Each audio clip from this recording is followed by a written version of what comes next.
शुरू करते हैं। आज हम लोग 1 अगस्त से करंट अफेयर्स देख रहे हैं। पहला न्यूज़ है पूर्व क्रिकेटर अंशुमन गायकवाड़ का निधन। ठीक है, तो ये क्रिकेट से जुड़े हुए थे अंशुमन गायकवाड़ और काफ़ी क्रिकेट में इनका रहा है रुझान। ठीक है, बहुत दिनों तक भारतीय टीम में ये खेले हैं और इनको द ग्रेट वॉल के नाम से भी जाना जाता था। हाल-फिलहाल में हम लोग ग्रेट वॉल के नाम से द्रविड़ को जानते हैं और द्रविड़ से पहले जो है अंशुमन गायकवाड़ को द ग्रेट वॉल के नाम से जाना जाता था इनकी डिफेंसिव शैली के कारण। तो याद रखिएगा अंशुमन गायकवाड़ जो है ये क्रिकेट से जुड़े हुए हैं। ठीक है? अगला न्यूज़ देखिए, इसमें बस नाम याद कर लीजिएगा अनुष अग्रवाल का। ठीक है, ये अनुष अग्रवाल एक खिलाड़ी हैं और ये घुड़सवार है। ये घुड़सवारी से जुड़े हुए थे। पेरिस ओलंपिक में इन्होंने भाग लिया था, तो ये नाम ज़रूर याद रखिएगा, अनुष अग्रवाल इनका नाम है। ठीक है? अगला देखिए क्या है, इसको स्किप भी कर सकते थे। वैसे न्यूज़ क्या है कि India rating and research agency जो है, वो भारत का जो ग्रोथ रेट है ना, उसको पहले बोला था कि ये 7.1% के रफ्तार से बढ़ेगा, लेकिन बाद में इन्होंने बोला है कि भारत का जो ग्रोथ रेट है, वो 7.5% रहेगा। तो ये एक न्यूज़ था। इस तरीके का बहुत सारा रेटिंग एजेंसी है, मूडीज़ वगैरह है, ये सब आप लोगों ने पहले भी सुन रखा है। अगला न्यूज़ देखिए, कोल सेक्टर में वृद्धि 20 माह के निचले स्तर पर। तो न्यूज़ क्या है? कच्चा तेल और रिफाइनरी उत्पादों के उत्पाद में गिरावट के चलते इस साल जून में 8 प्रमुख बुनियादी ढांचा क्षेत्र के उत्पादन में वृद्धि 20 महीने के निचले स्तर पर है। तो देखिए हमारे लिए इम्पोर्टेंट क्या है इस न्यूज़ में? हमारे लिए इम्पोर्टेंट ये है कि भारत में कितना कोर सेक्टर इंडस्ट्रीज़ है। ठीक है? इकोनॉमिक्स आप लोग पढ़े होंगे, बताइए कितना है ये? कोर 8 सेक्टर 8 है सर। 8 जी, 8 कोर सेक्टर है, तो ये ज़रूर याद रखिएगा। इसके बारे में पूछा भी जाता है। ठीक है? अगला देखिए, मिसाइल हमले में हमास प्रमुख हानिया का निधन। तो ये देखिए बहुत इंपॉर्टेंट न्यूज़ हो सकता है। बीपीएससी में इस तरीके का न्यूज़ पूछता है। लास्ट ईयर भी जो है रूस के एक प्राइवेट आर्मी के अध्यक्ष के बारे में पूछा गया था। प्रोगनी जो थे उसके अध्यक्ष थे। तो यहाँ ये देखिए हमास और इज़राइल युद्ध चर्चा में बना हुआ है। तो हमास के जो प्रमुख थे, उनका हत्या कर दिया गया है। तो नाम याद रखिएगा, इनका नाम था इस्माइल हानिया। ठीक है? हमास के सर्वोच्च नेता थे, इनका नाम क्या था? इस्माइल हानिया इनका नाम था। और इनकी मृत्यु कैसे हुई? तो ये जो थे ईरान की राजधानी तेहरान में जो है वो गए हुए थे। ईरान के राष्ट्रपति का वहाँ पे शपथ ग्रहण समारोह था और वो वहाँ पे जो है अपने मतलब जहाँ भी उनको ठहराया गया था, वहाँ वो रेस्ट कर रहे थे, आराम कर रहे थे और वहीं पर जो है इनकी हत्या कर दी गई। ठीक है? तो इसका इनका नाम ज़रूर याद रखिएगा। हमास के सर्वोच्च नेता का नाम क्या है? इस्माइल हानिया इनका नाम है। ठीक है? चलिए। ब्रह्मास्त्र, एक साथ 4 रैक जोड़कर दौड़ी मालगाड़ी। तो हम लोगों ने लास्ट डे जब करंट अफेयर्स देखा था, तो उसमें त्रिशूल के बारे में पढ़े थे हम लोग। त्रिशूल क्या था? तो वो 3 मालगाड़ियों को जोड़कर चलाया गया था, है ना? तो उसका नाम त्रिशूल रखा गया था और यहाँ देखिए 4 मालगाड़ियों को एक साथ जोड़कर चलाया गया है और इसका नाम ब्रह्मास्त्र रखा गया है। ठीक है? तो ये इंपॉर्टेंट है, इसका नाम ज़रूर याद रखिएगा। और इसको चलाया कहाँ जा रहा है? तो इसको चलाया जा रहा है बनारस स्टेशन है ना, पंडित दीनदयाल उपाध्याय स्टेशन, वहाँ से चलाया जाता है इसको और कोलकाता तक। ठीक है? तो ये याद रखिएगा। अगला देखिए, ये बहुत इंपॉर्टेंट है, बिहार करंट के रूप में हम लोगों ने इसको रिवाइज़ भी कर रखा है, पहले भी देख रखा है। आनंद कुमार केटीओ के मानद राजदूत नामित किए गए हैं। तो केटीओ क्या है? कोरिया पर्यटन संगठन है और आनंद कुमार हैं कौन? तो ये सुपर 30 के संस्थापक हैं। इनको वर्ष 2024 के लिए मानद राजदूत नामित किया गया था। इसी सिलसिले से ये साउथ कोरिया भी गए हुए थे। साउथ कोरिया की राजधानी कहाँ है बताइए? सियोल। सियोल गए हुए थे ये। ठीक है? अगला न्यूज़ देखिए, पहली बार हाइड्रोजन हवाई टैक्सी ने भरी उड़ान। तो न्यूज़ क्या है? अमेरिका का शहर है कैलिफोर्निया, वहाँ पे पहली बार हाइड्रोजन से चलने वाली एक एयर टैक्सी का जो है परीक्षण किया गया है, इसको चलाया गया है और इसका निर्माण जो है वो एक कंपनी है जिसका नाम है जॉबी एविएशन। ठीक है? इसके द्वारा इसको बनाया गया है। तो जॉबी एविएशन के द्वारा एक टैक्सी बनाया गया जो हाइड्रोजन से चलता है। ठीक है? कैलिफोर्निया यूएसए में इसको इसका परीक्षण किया गया था। ठीक है? ये महिला सशक्तिकरण से जुड़ा हुआ एक बढ़िया आर्टिकल छापा गया था। मेंस में ज़्यादा यूज़फुल है ये और बहुत सारे आंकड़े दिए गए हैं इसमें। तो प्रीलिम्स पॉइंट ऑफ व्यू से बहुत ज़्यादा इसमें कुछ नहीं था, इसमें स्किप कर सकते हैं। स्वप्निल कुसाले के बारे में बताइए, किस खेल से जुड़े हुए हैं ये? स्वप्निल कुसाले निशानेबाजी, निशानेबाजी। सही कह रहे हैं। रेलवे एम्प्लॉयर भी है। जी, और ये जो है कांस्य पदक जीते थे। जी। ये देखिए, ये बहुत बढ़िया न्यूज है। राज्य को अनुसूचित जाति वर्ग में उपवर्गीकरण का अधिकार नहीं है, ठीक है। तो बात क्या हुई थी कि आप लोगों को आइडिया होगा, अभी हाल फिलहाल में सुप्रीम कोर्ट ने एक जजमेंट दिया था जिसमें कहा था कि राज्य जो है वो क्या कर सकते हैं, तो जो उनका शेड्यूल ट्राइब्स है ना, शेड्यूल कास्ट का जो कैटेगरी होता है उसमें वो उपवर्गीकरण भी कर सकते हैं, ठीक है। तो इस तरीके का जो है ना जजमेंट किया गया था, ये याद रखिएगा। लेकिन हुआ क्या है, तो इसको लेकर जो है शेड्यूल कास्ट की जो जातियां हैं, ठीक है, अनुसूचित जातियां जो है इनके द्वारा बहुत विरोध प्रदर्शन किया गया, ठीक है। इसको लेकर जो है भारत बंद का आह्वान भी किया गया था। तो फिर जो है केंद्र सरकार ने एक कहते हैं प्रस्ताव पारित किया है और इसको जो है स्थगित कर दिया है। तो ये याद रखिएगा कि वर्तमान में स्थगित हो गया है, लेकिन सुप्रीम कोर्ट ने जो है ऐसा कह दिया है कि ये शेड्यूल कास्ट में भी उपवर्गीकरण कर सकते हैं, ठीक है। ये बताइए, ओबीसी है ना, ओबीसी कैटेगरीज का जो है उपवर्गीकरण करने के लिए एक आयोग का गठन किया गया था, उसका नाम क्या था? कौन सा आयोग है वो? मंडल आयोग। रोहिणी आयोग का नाम यस सर, एक रोहिणी आयोग भी बना था। जस्टिस रोहिणी आयोग है ना, वो क्यों बनाया गया था? तो वो ओबीसी कैटेगरी में सब कैटेगराइज करने के लिए है ना, उसके लिए इसको बनाया गया है, ठीक है। मेरी आवाज जा रही है ना आप लोगों को? ऐसा कोई फैन वैन का आवाज तो नहीं जा रहा है? नो सर, आवाज आ रही है। ओके, ठीक है। देखिए, एक न्यूज है, गोपाल कुशवाहा भारत उद्योग रत्न से सम्मानित हुए हैं। तो ये गोपाल कुशवाहा हैं कौन? ये बिहार से जुड़े हुए हैं। आप लोग चंपारण मीट हाउस के बारे में सुने होंगे, तो ये पटना में जो है इनका एक स्टार्टअप है, एक दुकान है, ठीक है। इनको जो है भारत उद्योग रत्न का अवार्ड दिया गया है। तो याद रखिएगा, ओल्ड चंपारण मीट हाउस के संचालक हैं गोपाल कुशवाहा। बिहार से जुड़ा हुआ न्यूज था, इसलिए दिया गया है, ऐसा बहुत ज्यादा इंपॉर्टेंट नहीं है। देखिए, एक व्यक्ति हैं जो 21 दिन तक निराहार रहेंगे, ठीक है, और गिनीज वर्ल्ड रिकॉर्ड तोड़े थे, तो इनका नाम रखा गया था निराहार बाबा।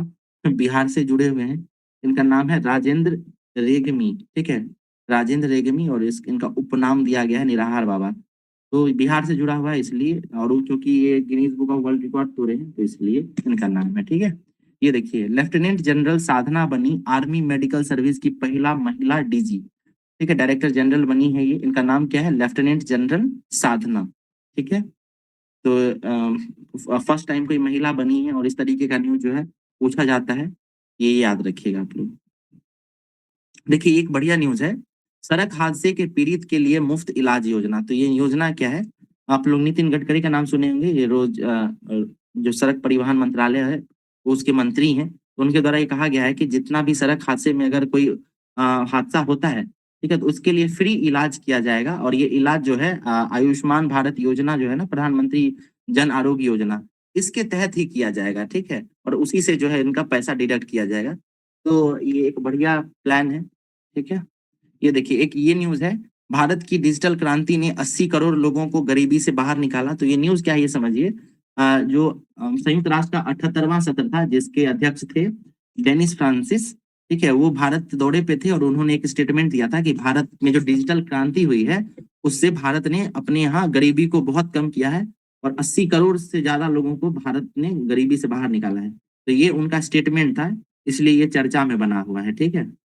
और लास्ट ईयर एक रिपोर्ट भी आई थी, एमपीआई रिपोर्ट, ठीक है, मल्टी डायमेंशनल पॉवर्टी रिपोर्ट। उसमें भी बताया गया था कि भारत ने बहुत ज्यादा है ना, लगभग 20 करोड़ या इससे भी ज्यादा लोगों को गरीबी से बाहर निकाला है। एक विस्तृत आंकड़ा दिया गया था जिसको हम लोगों ने पढ़ा भी है, इस पे भी चर्चा करेंगे, ठीक है। अगला देखिए, बिहार से संबंधित ये न्यूज है, अटल इनोवेशन मिशन में बिहार के 4 बच्चे चयनित। ये बताइए, अटल इनोवेशन मिशन किसके द्वारा शुरू किया गया है, संचालित किसके द्वारा किया जाता है? नीति आयोग। बिल्कुल, नीति आयोग के द्वारा संचालित किया जाता है अटल इनोवेशन मिशन। इसके तहत बिहार के 4 बच्चों का चयन किया गया है। नाम इनका क्या है? प्रवीण कुमार, राकेश कुमार, रिंकू कुमार और रवि कुमार। ये बहुत ज्यादा इंपॉर्टेंट नहीं है, बस इतना देख लीजिए कि बिहार में भी इनोवेशन हो रहा है, स्कूली बच्चे भी इसमें भाग ले रहे हैं, यही इंपॉर्टेंट है, ठीक है। अटल इनोवेशन मिशन याद रखिएगा, ये नीति आयोग के द्वारा संचालित किया जाता है, ठीक है। भारत में गरीबी का जो आंकड़ा है किसके द्वारा प्रकाशित किया जाता है? NITI Aayog. NSO। National statistical sir organisation. प्रकाशित किया जाता है नीति आयोग के द्वारा डेटा को एकत्र करता है एनएसओ। बिल्कुल बिल्कुल ठीक है। ये बीपीएससी में पूछा भी गया था, ये क्वेश्चन याद होगा आप लोगों को। नीति आयोग ही इसका आंसर था। ठीक है, ये देखिए अगला न्यूज क्या है। सूबे के 61 दाम्पत्य बनेंगे पीएम के विशेष मेहमान।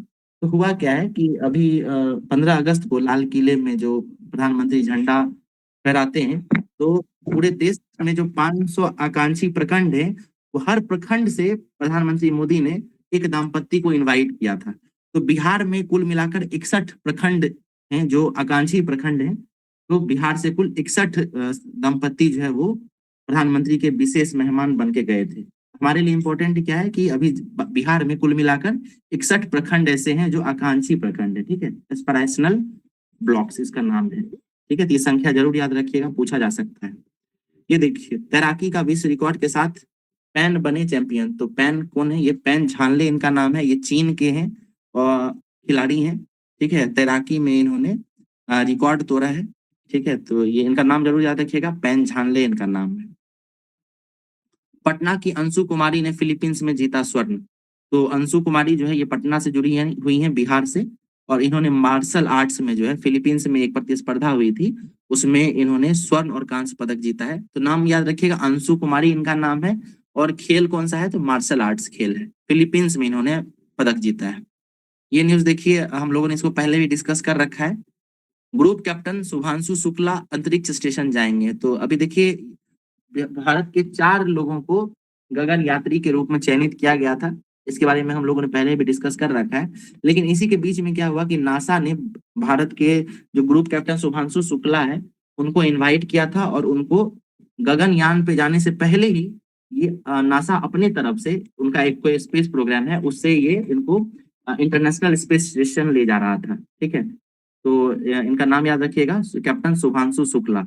ठीक है, इसके साथ एक और व्यक्ति हैं प्रशांत बालकृष्णन। इनको अतिरिक्त पायलट के रूप में रखा गया है। अतिरिक्त पायलट मतलब क्या कि अगर शुभांशु शुक्ला को अगर कोई प्रॉब्लम होती है, कोई दिक्कत आती है, तो इनके जगह पर फिर प्रशांत बालकृष्णन नायर जाएंगे। ठीक है, तो ये न्यूज है, और ये याद रखिएगा कि एक्सियोम 4 मिशन के तहत जो है इनको भेजा जाएगा। ठीक है, एक्सियोम 4 मिशन, और ये जाएंगे कहाँ पर?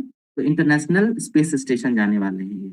ठीक है, अगला देखिए झारखंड का एक योजना है मुख्यमंत्री मैया सम्मान योजना। ठीक है, मुख्यमंत्री मैया सम्मान योजना।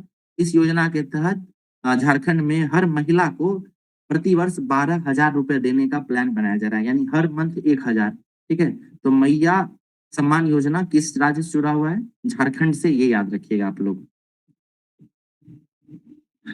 ये देखिए 50,000 करोड़ से अधिक की लागत से बनेंगे 8 national high speed road corridor. तो ये इसका जो है अभी कैबिनेट ने मंजूरी दी है। ठीक है, ये प्लान चल रहा है। आगे जो है 8 महत्वपूर्ण national high speed road corridor बनाया जाएगा। ठीक है, तो ये याद रखिएगा आप लोग, कितना बनाया जा रहा है? तो 8 बनाया जा रहा है। ठीक है, ये बताइए तो पर्वतमाला योजना क्या था? पर्वतमाला योजना जो जितने भी हिली रीजन है उसको रोड कनेक्टिविटी से जोड़ना। ओके, और सागरमाला योजना क्या है? वो जितने भी पोर्ट हैं सर, बड़े बड़े पोर्ट हैं, उसकी कनेक्टिविटी को जोड़ना। ओके, बहुत बढ़िया। और ये गोल्डन क्वाड्रिलेटरल क्या है? सर ये सड़क को जोड़ने से संबंधित था, नेशनल हाईवे जो है। जी, तो अभी हम लोगों ने जितना 3 योजना का नाम लिया, पर्वतमाला, सागरमाला और गोल्डन क्वाड्रिलेटरल, ये सब जो है आपको रोड परिवहन से ही जुड़ा हुआ है। ठीक है, तो ये नाम जरूर याद रखिएगा। गोल्डन क्वाड्रिलेटरल जो है उसका आप लोग ये जरूर देख लीजिएगा कहाँ से कहाँ तक इसको बनाया गया है।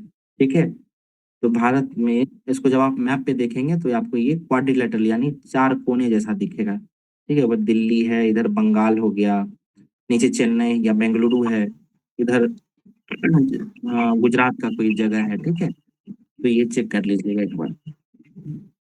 अगला न्यूज देखते हैं। ये एक आर्टिकल है, आसान नहीं 2047 तक विकसित भारत बनाने की राह। तो ये मेंस पॉइंट ऑफ व्यू से इम्पोर्टेंट है, इसको आप स्किप कर सकते हैं। ठीक है, अगला न्यूज देखते हैं। औसत वर्षा जो है बिहार में पहले 1200 मिलीमीटर होती थी, जो घटकर जो है 1000 मिलीमीटर हो गई है।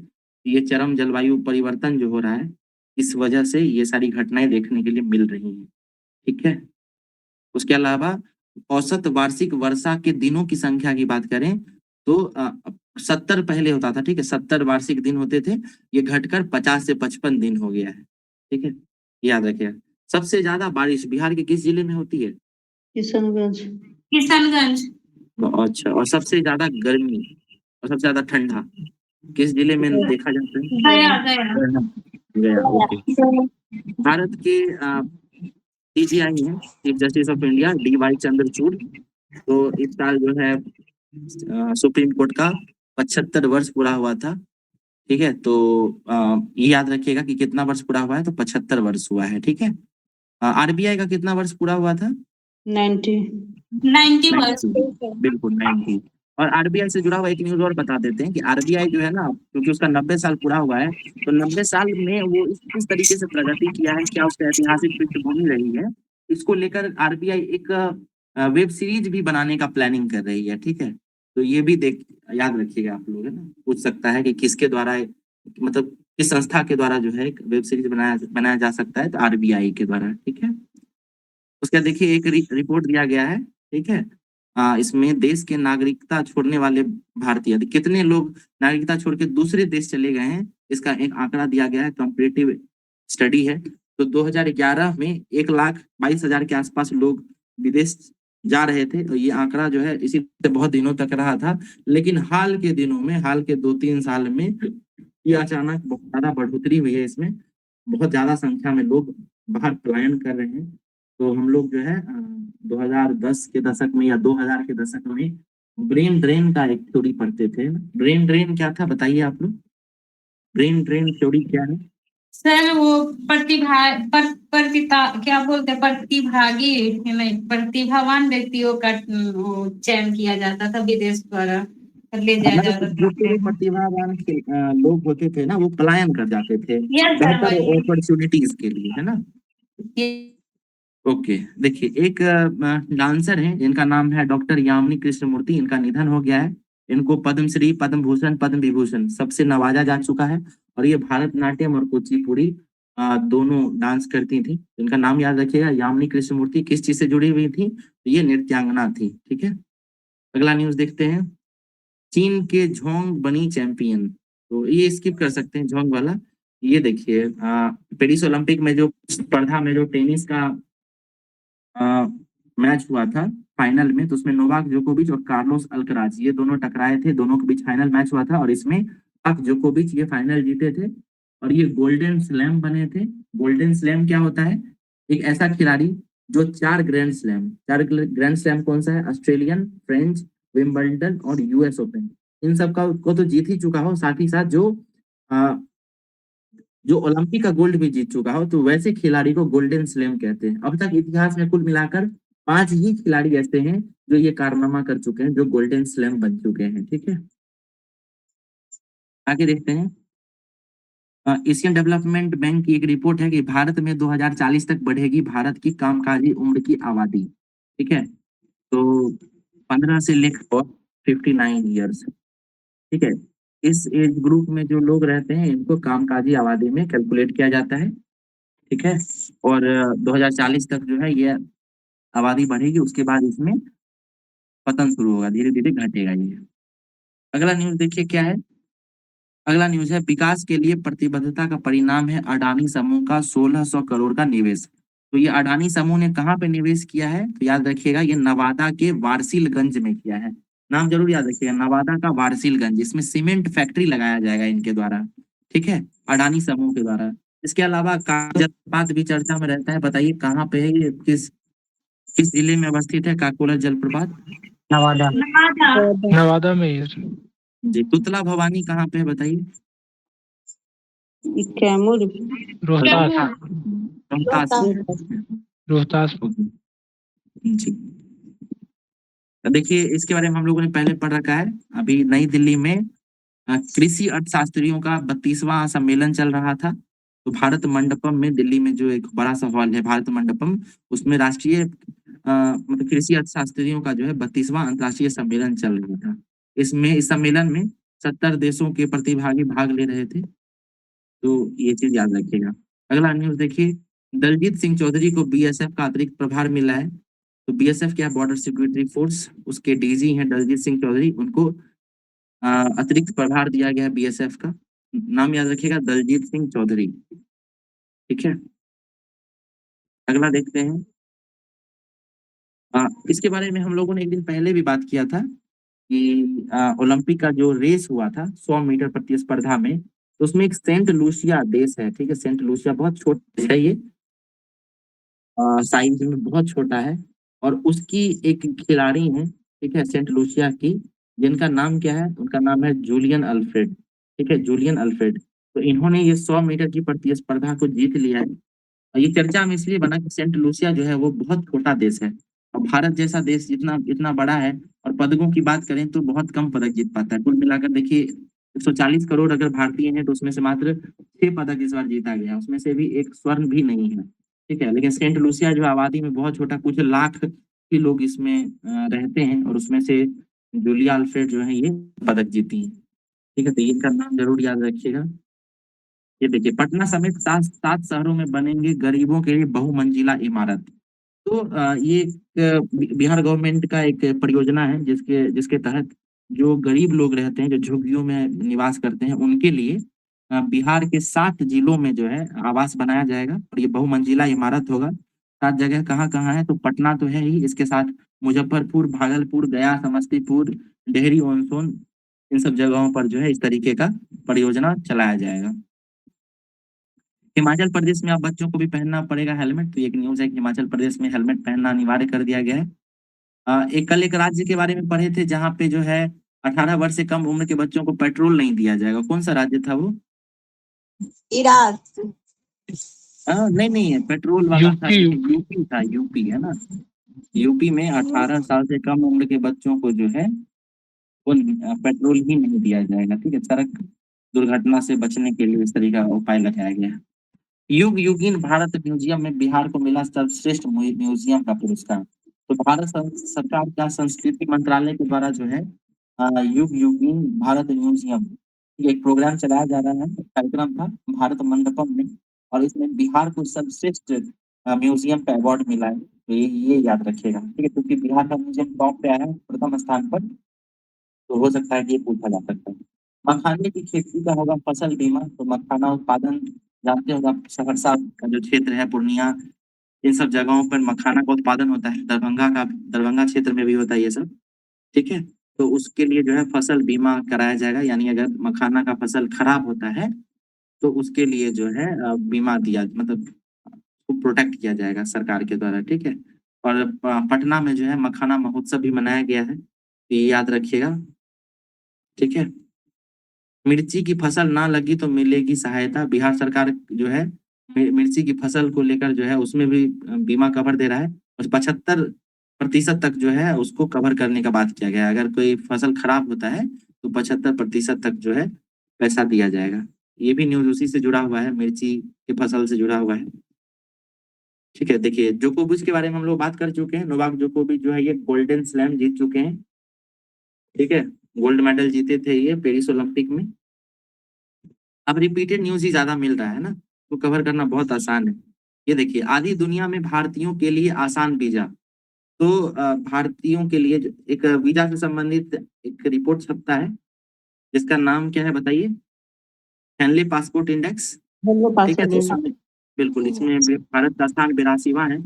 और अब भारत के लोग जो है वो बहुत सारे, आधी दुनिया मतलब 50% जो कंट्रीज है उसमें फ्रीली एक जगह से दूसरी जगह ट्रैवल कर सकते हैं, है ना। वीजा ऑन अराइवल की सुविधा दी जा सकती है 50% कंट्रीज में। ठीक है, तो ये याद रखिएगा हेनले पासपोर्ट इंडेक्स के बारे में। राज्य में 150 दिनों का होगा गन्ना पेराई सत्र। तो ये बहुत अच्छी न्यूज़ है। बिहार में जो है गन्ना से जुड़ा हुआ उद्योग के लिए काफी संभावनाएं हैं। ठीक है, तो बिहार सरकार के द्वारा एक आया है स्टेटमेंट कि अब राज्य में 150 दिनों का गन्ना पेराई सत्र होगा। पहले जो है ये काफी कम हुआ करता था, 4 साल पहले सिर्फ 77 दिन का होता था। वर्तमान में या पिछले साल 128 दिनों तक का ही रहा है ये, और अब जो है इसको 150 दिन कर दिया गया है, यानी 5 महीने के आसपास जो है गन्ना पेराई सत्र होगा। ठीक है, चलिए यूक्रेन ने F-16 का शुरू किया इस्तेमाल। तो F-16 क्या है? ये एक फाइटर जेट है, अमेरिकी लड़ाकू विमान है। अमेरिका ने ये इसे यूक्रेन को दिया है ताकि यूक्रेन जो है इसका प्रयोग रूस के साथ युद्ध में कर सके। ठीक है, तो ये जरूर याद रखिएगा। ये बताइए डोनबास ये क्षेत्र कहाँ है? बताइए, डोनबास चर्चा में रहा था।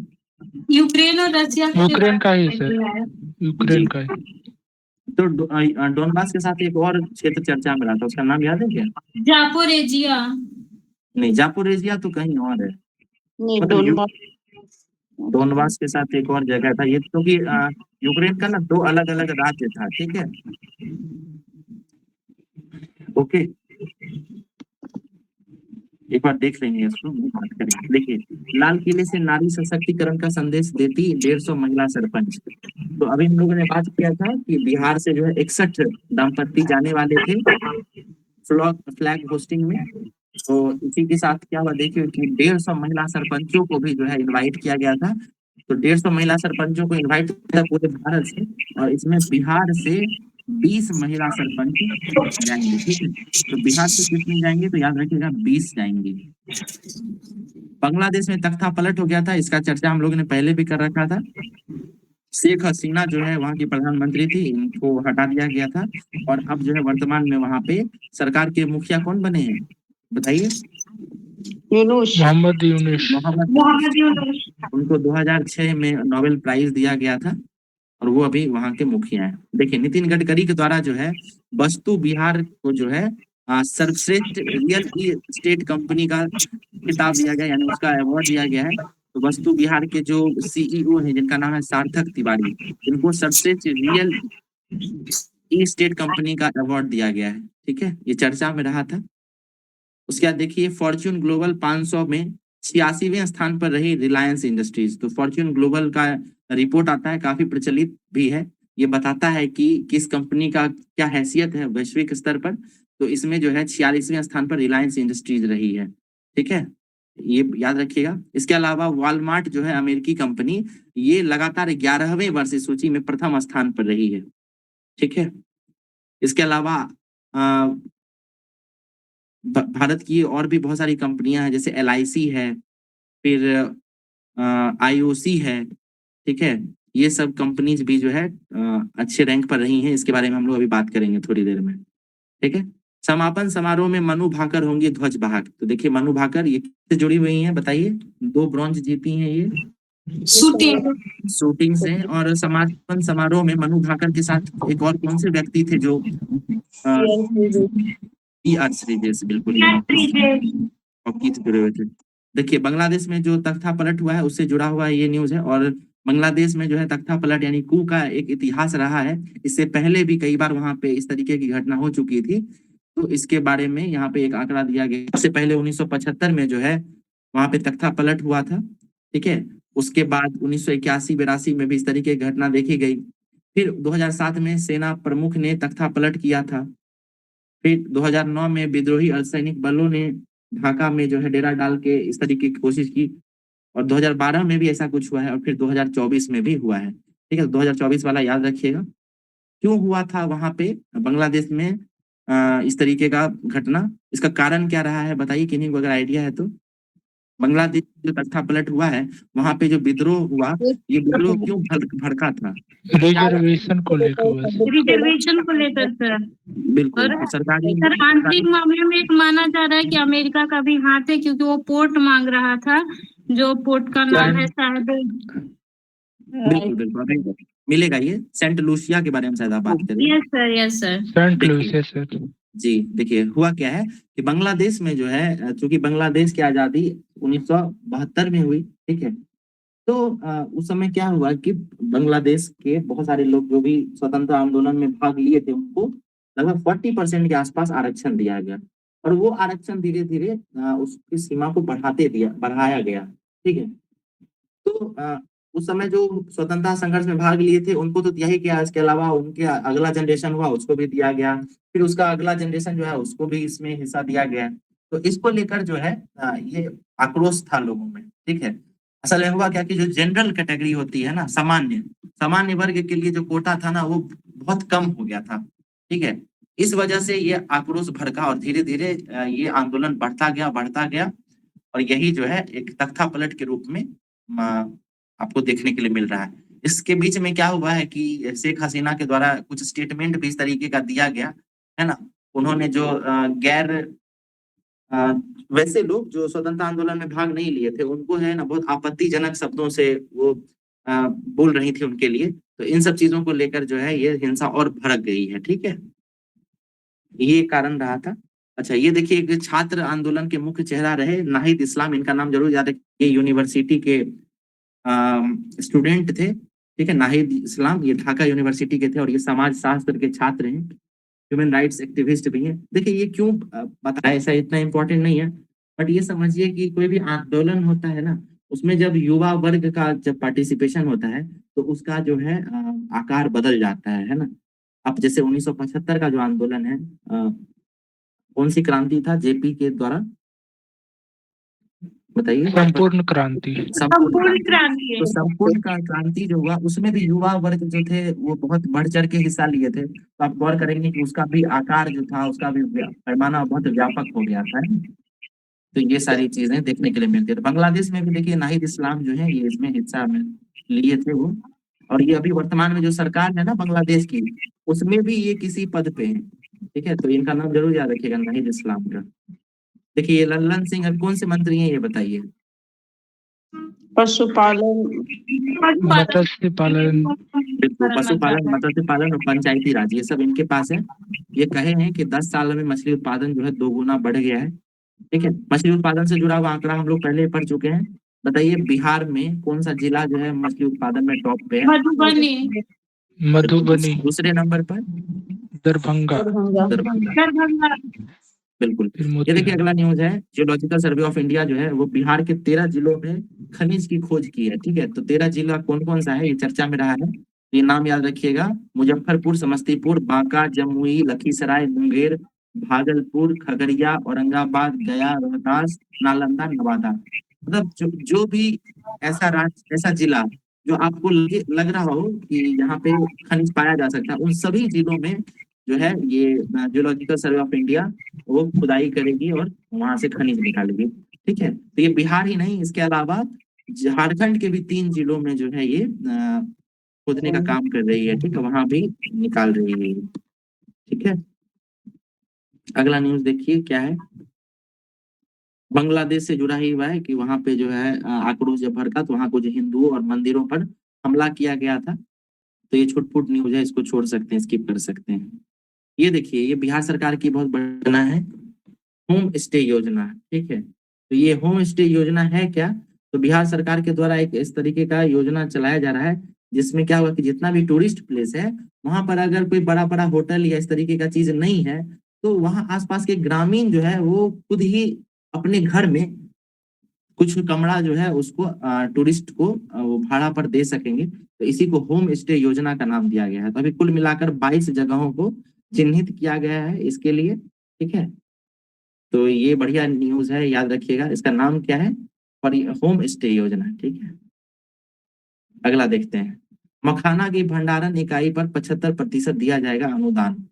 तो मखाना के बारे में हम लोगों ने बात किया था, मखाना महोत्सव भी मनाया गया था। इसके अलावा इसको मखाना को लेकर जो है बीमा कवर भी किया गया है और भंडारण इकाई पर 75% का अनुदान भी दिया जाएगा, ठीक है? तो ये भी याद रखिएगा आप लोग। ये बताइए ग्रीन फील्ड क्या होता है और ब्राउन फील्ड क्या होता है? कोई भी परियोजना होती है ना, उसमें ग्रीन फील्ड नाम दिया जाता है और ब्राउन फील्ड। ये होता क्या है ग्रीन फील्ड और ब्राउन फील्ड? किसी को आइडिया है तो बताइए। ग्रीन फील्ड जो मतलब ग्रीन चीजों से उत्पादन होता है उसी को ग्रीन फील्ड कहा जाता है। ग्रीन फील्ड का मतलब वो जो न्यू पेंशन जो भी हो रहा है या न्यू जो चीज स्टेबलाइज किया जा रहा है। बिल्कुल, देखिए ग्रीन फील्ड परियोजना का मतलब ये होता है कि ऐसा कोई परियोजना जो पहले से उसका कोई काम नहीं किया गया था, है ना? यानी वो शुरुआत से शुरू किया गया, जैसे रोड कहीं पे बनाना है, ठीक है? तो एक तो हो सकता है कि पहले से 2 लेन का बना हो और इसको थोड़ा और बड़ा करके 4 लेन कर दिया जाए, तो इसको कहेंगे ब्राउन फील्ड योजना। यानी पहले से कोई कार्य चल रहा था और उसको थोड़ा और आगे बढ़ाया गया, ये ब्राउन फील्ड हो गया। और कहीं पर रोड बिल्कुल नहीं है और वहां पे जमीन भूमि का अधिग्रहण करके और फिर से एक नया रोड बनाया गया, तो इसको कहेंगे ग्रीन फील्ड योजना। ठीक है, आप लोग गौर करेंगे कि बजट जब आता है तो बजट में इस तरीके का टर्म यूज किया जाता है कि सरकार ने ग्रीन फील्ड योजनाओं पर इतना मद खर्च किया है, ब्राउन फील्ड योजना पे इतना खर्च कर रही है, ये यही है। ठीक है, इस बार जो यूपीएससी का एग्जाम हुआ था उसमें ये टर्म यूज करके एक क्वेश्चन भी पूछा गया था। उसमें दिया गया था 3 एयरपोर्ट दिया गया था और बोला गया था कि इस 3 एयरपोर्ट में से कौन कौन सा एयरपोर्ट जो है वो ग्रीन फील्ड परियोजना है और कौन सा एयरपोर्ट ब्राउन फील्ड है। तो यूपीएससी इस स्तर पर सूक्ष्म क्वेश्चन पूछ रही है, बीपीएससी भी उसको अगर कहीं एक्वायर करती है, वहां उस स्तर तक जाती है, तो आपको ये सब टर्म पता होना चाहिए, ब्लू फील्ड क्या होता है और ग्रीन फील्ड क्या होता है।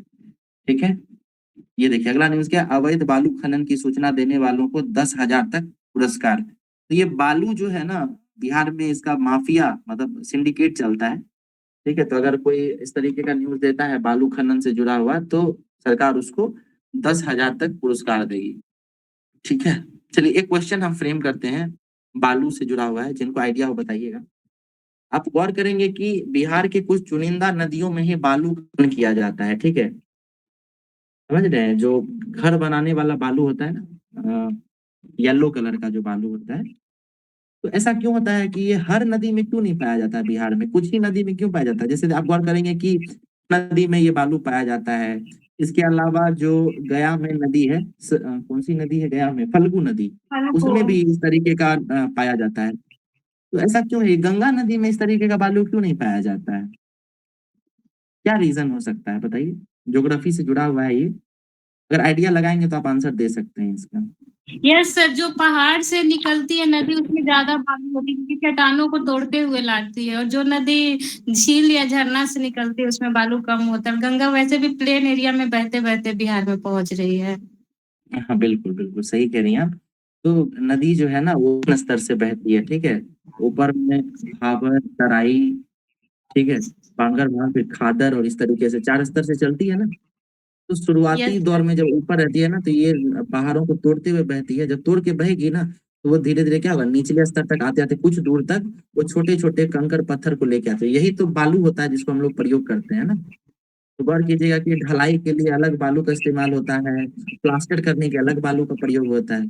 तो कारण यही है, वो जो येलो कलर का बालू होता है ना, यही कुछ चुनिंदा नदियों में बिहार में पाया जाता है। ठीक है, उसके बाद एक खास का बालू होता है जो आप गौर करेंगे कि घर की ऊंचाई ऊंचा करने के लिए यूज किया जाता है ना। और ग्रे कलर का जो बालू होता है वो गंगा में मिलता है, या जो भी पुरानी नदियां हैं ना, जो मतलब जो लंबी दूरी की नदियां हैं उसमें मिलता है। तो उसका कारण क्या है कि वो जब बहुत जाती है तो लास्ट तक आते आते उसी तरीके का मिट्टी यहाँ पे पाया जाता है। ठीक है, तो ये बालू उस आकार का या उस प्रकृति का हो जाता है, इसको सिल्ट वगैरह कहते हैं। ठीक है, तो ये बालू से जुड़ा हुआ न्यूज था, और जो भी ठीक बताई है कि उसका कारण वही है। ठीक है ना, अगला न्यूज देखते हैं। राज्य की सभी सड़कों पर वाहनों की गति होगी निर्धारित। तो ये एक योजना बिहार सरकार की चलाई जा रही है, इसमें जितना भी सड़क है उस पे लिमिटेशन लगाया जाएगा कि उससे ज्यादा अगर कोई गाड़ी चलती है उस रफ्तार से ज्यादा तो उस पे फाइन दिया किया जाएगा। ठीक है, ये देखिए थैलीसीमिया योजना जो है इसको स्वीकृति मिल गई है। थैलीसीमिया एक प्रकार का जो है ब्लड से रिलेटेड है, एक टाइप का कैंसर भी कह सकते हैं अगर आप ज्यादा डिटेल में जाएंगे तो इसको लेकर जो है एक योजना चलाया गया है। इसमें अगर बिहार के 15 साल से कम उम्र के बच्चों को इस तरीके का कोई बीमारी पाई जाती है तो इनका बिहार सरकार मुफ्त में इलाज कराएगी। ठीक है, और ये इलाज जो है वो वेल्लोर स्थित जो एक हॉस्पिटल है, ठीक है, उसका नाम है क्रिश्चियन मेडिकल हॉस्पिटल वेल्लोर, वहां पे जो है उसके साथ करार किया गया है, और बिहार के बच्चों का जो 15 वर्ष से कम उम्र के होंगे उनका थैलीसीमिया का इलाज वहां किया जाएगा। बोन मैरो ट्रांसप्लांट किया जाता है। ठीक है, बताइए बोन मैरो होता क्या है, बोन मैरो क्या होता है? अस्थि, बोल अस्थि मज्जा खून कहाँ बनता है शरीर में, खून कहाँ बनता है? बोन मैरो में बनता है सर, और स्प्लीन में बनता है। बच्चा में बोन मैरो में भी बनता है और बड़ा होने पे स्प्लीन में बनता है।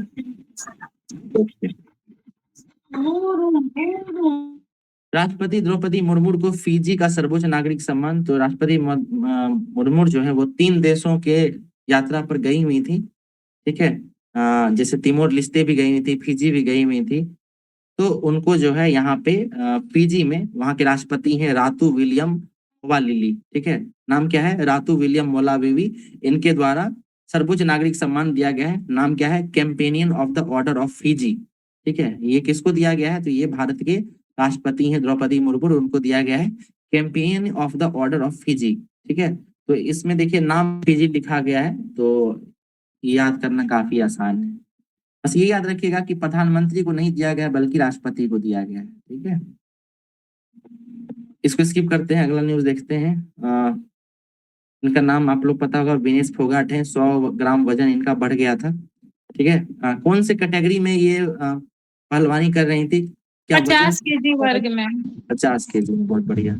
ये देखिए एक खिलाड़ी है क्यूबा के, इनका नाम है मिजेन लोपेज, ठीक है। ये लगातार 5 ओलंपिक में जो है स्वर्ण पदक जीते हैं कुश्ती में, ठीक है। 130 किलोग्राम का जो कैटेगरी है उसमें, तो अच्छा रिकॉर्ड है ये, लगातार 5 ओलंपिक स्वर्ण जीतना बड़ी बात है। क्यूबा के हैं, ठीक है। चीनी का कटोरा किसे कहा जाता है बताइए? क्यूबा। क्यूबा को, क्यूबा को। क्यूबन मिसाइल क्राइसिस 1932, पता है क्या था ये बताइए? क्यूबन मिसाइल क्राइसिस, किन्हीं को आइडिया है तो बताइए क्या था, सुना है आप लोगों ने, ये है क्या? यस चेरनोबिल का तो सुने थे, चेरनोबिल जो घटना हुआ था। अभी बता रहे हैं, आइडिया बताइए कृष्ण का।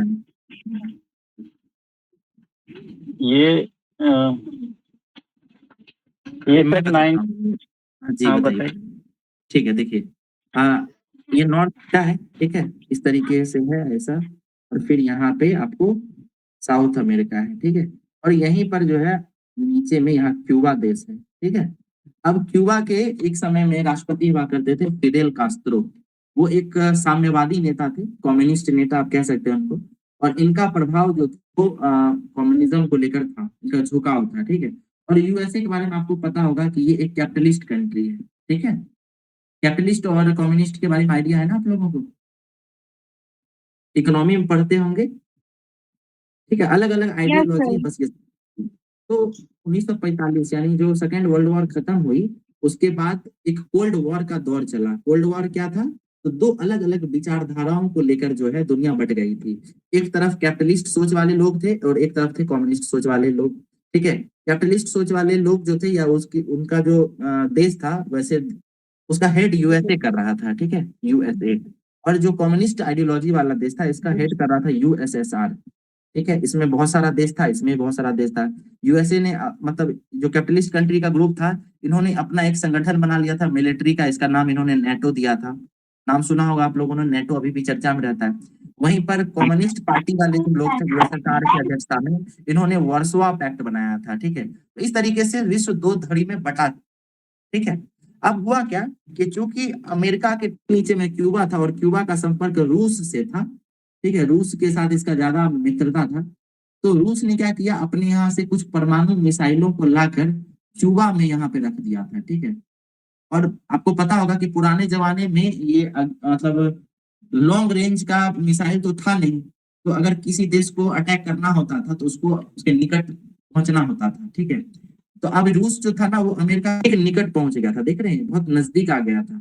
और यहाँ पे इन्होंने बहुत सारा जो परमाणु बम था, इसको अमेरिका की तरफ, मतलब उस तरफ जो है ना, वो टारगेट करके लगा दिया था। और इसका आइडिया जो अमेरिका के खुफिया विभाग को पता चल गया, और इसी इसी को लेकर जो है ना, मतलब फिर चर्चा चलने लगी थी कि हो सकता है कि तीसरा विश्व युद्ध हो जाए या परमाणु हमला हो जाए अमेरिका और रूस को लेकर। तो इसी घटना को जो है ना क्यूबन मिसाइल क्राइसिस कहते हैं, ठीक है। तो आई होप ये समझ में आया होगा क्यूबन मिसाइल क्राइसिस क्या था, ठीक है। Yes, Krishnakant, sir. यही यस सर। ओके, कुछ स्किप हो गया होगा तो आप लोग बता भी सकते हैं, ठीक है।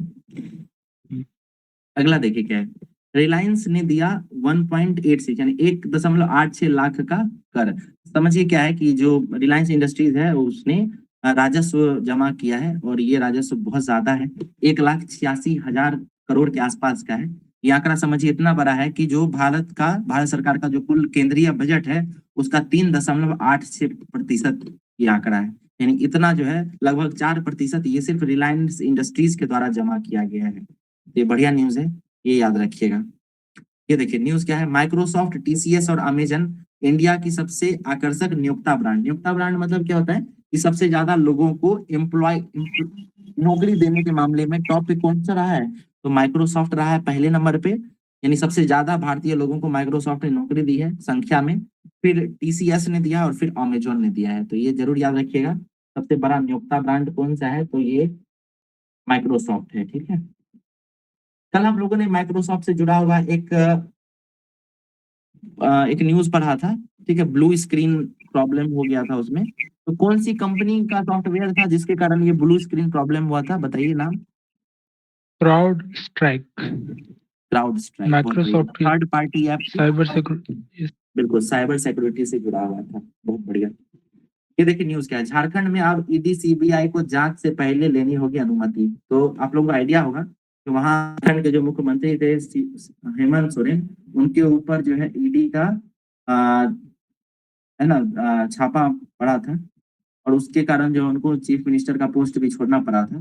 तो फिर से जब वो चीफ मिनिस्टर बने तो उन्होंने झारखंड में एक खास प्रकार का विधेयक पास किया, एक नियम बनाया, और जिस नियम के तहत क्या हुआ, तो जितनी भी केंद्रीय एजेंसियां चाहे सीबीआई हो या ईडी हो, उसको अपने राज्य में यानी झारखंड में अगर किसी प्रकार का उनको अगर जांच करना हो, छापा मारना हो, तो उससे पहले उनको राज्य सरकार की अनुमति लेनी होगी। ठीक है, इस तरीके का जो है एक विधेयक पास किया गया है। ठीक है, ये बताइए कि किस राज्य ने सबसे पहली बार राज्य स्तर पर विदेश सचिव की नियुक्ति की है। Kerala. Kerala, Kerala, okay. Gross environmental product किस राज्य ने शुरू किया है, उत्तराखंड। उत्तराखंड। उत्तराखंड, बहुत बढ़िया। ये देखिए एक आईएएस अधिकारी थे संदीप पौंड्रिक, 93 बैच के रहे हैं। ठीक है, तो इनको केंद्रीय इस्पात सचिव बनाया गया है, और ये संदीप पौंड्रिक जो है ये बिहार जोन नियम थे, यानी शुरुआती इस दौर में इनको बिहार में ही जो अलग अलग जिलों में डीएम बनाया जाता था, डिस्ट्रिक्ट मजिस्ट्रेट। अभी वर्तमान में ये केंद्रीय इस्पात सचिव बने हैं। ठीक है, संदीप पौंड्रिक इनका नाम है। ये देखिए बेहद इंपॉर्टेंट, इसको वेरी इंपॉर्टेंट कैटेगरी में रख सकते हैं। भारत का पहला विज्ञान रत्न पुरस्कार दिया गया है विज्ञान दिवस के दिन। ठीक है, स्पेस डे के दिन दिया गया था। नाम क्या है, गोविंद राजन पद्मनाभन। ठीक है, मलेरिया से जुड़ा हुआ इनका खोज था, इसके लिए इनको दिया गया पहला विज्ञान रत्न पुरस्कार। हो सकता है पूछ दे कि भारत का पहला विज्ञान रत्न पुरस्कार किसे दिया गया है, तो याद रखिएगा गोविंद राजन पद्मनाभन को दिया गया है। ठीक है, इसके अलावा 2 और प्रकार का जो है अवार्ड दिया गया, विज्ञान पुरस्कार दिया गया है। तो एक जो है विज्ञान श्री पुरस्कार दिया गया है, और एक दिया गया है विज्ञान का जो है टीम पुरस्कार। ठीक है, तो विज्ञान टीम पुरस्कार जो है वो चंद्रयान टीम को दिया गया है। ठीक है, चंद्रयान 3 का जो टीम था उसको दिया गया टीम मिशन।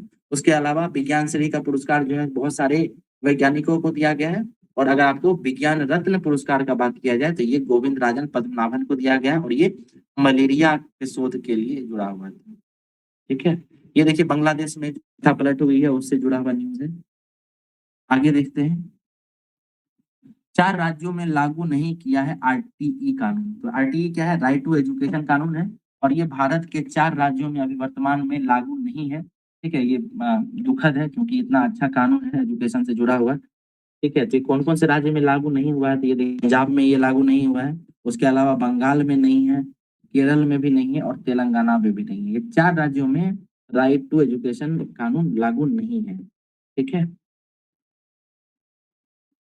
ये न्यूज स्किप कर सकते हैं, बस सिंपल देख लीजिए कि भारत के पारिवारिक व्यवसायियों में अंबानी परिवार सबसे मूल्यवान है। तो ये वैसे भी आप लोग इमेजिन भी कर सकते थे, है ना, अंबानी परिवार ही जो है टॉप पे था। ये देखिए वक्फ संशोधन विधेयक, धार्मिक स्वतंत्रता में दखल नहीं। अब देखिए एक विधेयक पास लाया गया था लोकसभा और राज्यसभा में, नाम क्या था, वक्फ संशोधन विधेयक। ये मुस्लिम धर्म इस्लाम से जुड़ा हुआ एक कानून था। ठीक है, तो उसमें कुछ अमेंडमेंट किया जा रहा था, लेकिन इसको जो है स्वीकृति नहीं मिली, और इसको एक केंद्रीय कमेटी में भेज दिया गया है। ठीक है, संसदीय कमेटी के पास इसको भेजा गया है ताकि इसमें कुछ और सुधार किया जा सके। तो अभी इससे जुड़ा हुआ कोई खास न्यूज नहीं है, बस ये याद रखिएगा कि वक्फ संशोधन विधेयक जो है पास किया गया था, और ये इस्लाम से जुड़ा हुआ विधेयक था। ठीक है, भारत सरकार इसको ला रही थी। अगला न्यूज देखिए, सरकार के प्रमुख सलाहकार बने, तो ये व्यक्ति जानते होंगे आप लोग, कौन है ये, मोहम्मद यूनुस। यूनुस है। ठीक है, इनको नोबेल प्राइज कब मिला था, 2006 देखिए बुद्धदेव भट्टाचार्य ये बंगाल के मुख्यमंत्री रह चुके थे, इनका निधन हो गया है। ये वामपंथी नेता थे, कम्युनिस्ट नेता थे, ठीक है, काफी पॉपुलर भी रहे थे अपने दौर में, ठीक है। ममता बनर्जी से पहले यही बंगाल के मुख्यमंत्री हुआ करते थे, बुद्धदेव भट्टाचार्य, इनका निधन हो गया है। चांदी सा नीरज, अब नीरज चोपड़ा है, इनको सिल्वर मेडल मिला है, तो ये याद रखिएगा। बताइए तो गोल्ड किनको मिला था इसमें? पाकिस्तान के असद नईम नदीम, बिल्कुल। हॉकी टीम को जो है कांस्य पदक मिला था, तो स्पेन को हराकर जो है भारतीय टीम ने कांस्य पदक जीता था। वहीं सेमीफाइनल मैच में जो है जर्मनी से हारा था। जर्मनी से ये हार गया था, ये भी याद रखिएगा। पीआर श्रीजेश जो है वो गोलकीपर थे, और कप्तान कौन थे बताइए? कप्तान हरमनप्रीत जो थे वो इस टीम के कप्तान थे, ठीक है। देखिए रेपो रेट में कोई बदलाव नहीं किया गया है, आरबीआई के द्वारा जारी किया जाता है। बताइए रेपो रेट क्या होता है? रेपो क्या है, रिवर्स रेपो क्या है, बताइए। सर रेपो रेट, जिस रेट पे बैंक आरबीआई से लोन लेती है उसको रेपो रेट कहा जाता है, और बैंकों से जिस रेट पे आरबीआई पैसे लेती है उसको रिवर्स रेपो रेट कहा जाता है। ये सर रेपो रेट जो है वो शॉर्ट टर्म है, और रिवर्स रेपो रेट भी शॉर्ट टर्म ही है। ओके, अब बैंक रेट क्या होता था? सर लॉन्ग टर्म के लिए जो लोन लिया जाता है सर, इसमें भी आरबीआई लोन लेती है। वर्तमान में ये बैंक रेट चालू है क्या? ये बैंक रेट की जगह दूसरा नाम है इसका, लॉन्ग LTRO आ गया है sir, long term repo rate operation. बिल्कुल, LTRO।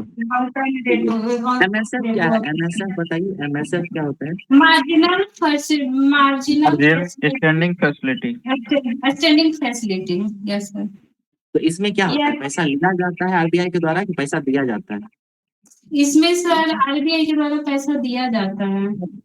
बिल्कुल। ये sir 1 night I think so है, मतलब किसी कंपनी तत्काल इनका प्रबंध करवाती है। तो बहुत कम टाइम के लिए दिया जाता है, ठीक है। Yes sir, yes sir. अच्छा ये बताइए SLR क्या है? स्टैंडर्ड लिक्विडिटी रेशियो है। नहीं, गलत, स्टैंडर्ड नहीं, स्टैट्यूटरी लिक्विडिटी रेशियो है। और सर इसमें बैंक को कुछ रखना होता है आरबीआई के पास। क्या रखना, कितना रखना होता है, क्या रखना होता है?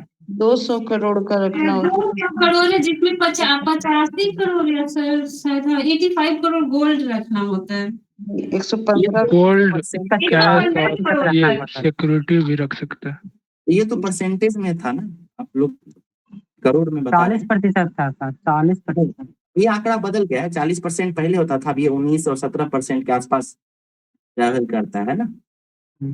40% बहुत पहले था ये, ठीक है कुंदन। अच्छा ये बताइए, आप लोग SLR बताए, और एक और होता है CRR, ये क्या है? सर कैश रिजर्व रेशियो है, ये बैंक अपने पास रखता है रिजर्व के रूप में। तो कैश रिजर्व रेशियो के रूप में क्या सिक्योरिटीज को रखा जा सकता है? यस सर, गवर्नमेंट नहीं सर, सिर्फ कैश को, सिर्फ कैश रखा जाएगा। नाम ही है कैश रिजर्व रेशियो। होता क्या है कि एक बैंक के द्वारा जो टोटल ट्रांजेक्शन किया जाता है उसका 4% के आसपास जो है बैंक को नकदी के रूप में रखना होगा इमरजेंसी के लिए, ठीक है। तो इसको CRR कहते हैं। SLR होता है, SLR उसमें क्या करना है, तो SLR में जो आप सिक्योरिटी भी रख सकते हैं, पैसा भी रख सकते हैं, गोल्ड भी रख सकते हैं, है ना। अच्छा ये बताइए कि SLR पे इंटरेस्ट मिलता है क्या आरबीआई के द्वारा? No sir. और CRR पे भी नहीं मिलता है, क्योंकि वो तो रखना मैंडेटरी है। नहीं आप गलत कह रही